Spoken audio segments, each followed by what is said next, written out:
tapping the valve cover helps to release the cover from the cylinder.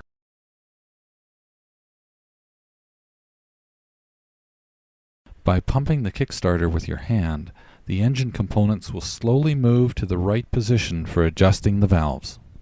The exhaust valve is the valve closest to the exhaust pipe, and the intake valve is the valve closest to the carburetor. As the rocker arms move, the exhaust valve springs begin expanding. This pulls the exhaust valve closed. At the same time, when the intake valve springs begin to compress, the intake valve begins to open. When the two valves are exactly at their halfway points of travel, they are in overlap with each other. This occurs when the engine is in the top dead center position. It's when the two valves meet each other at their halfway points that you should also see a timing mark in the flywheel window. The timing mark tells you that you have positioned the valves correctly. Let's see that again.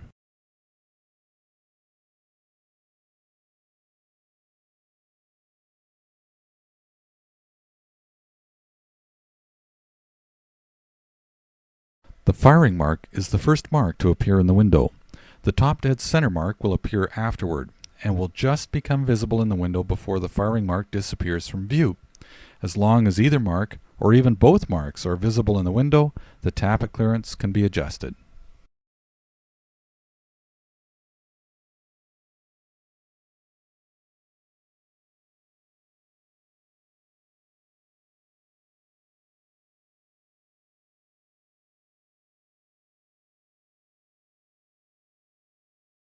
To adjust the tappets, first slacken off the lock nut. Now the adjustment nut can be adjusted.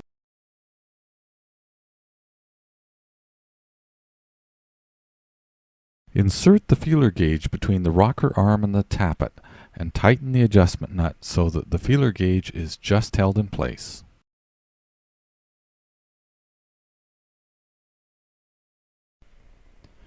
Now use a wrench to maintain the position of the adjustment nut while the lock nut is retightened. Check that the feeler gauge is still gently being held in place.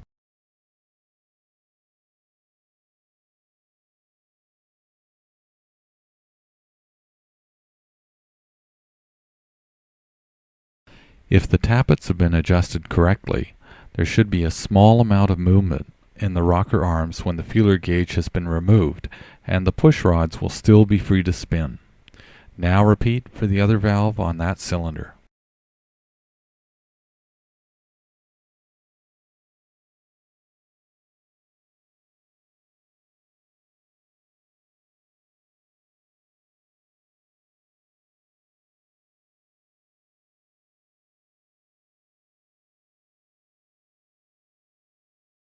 When one side is done, put those valves in overlap and adjust the clearance of the other cylinder's valves.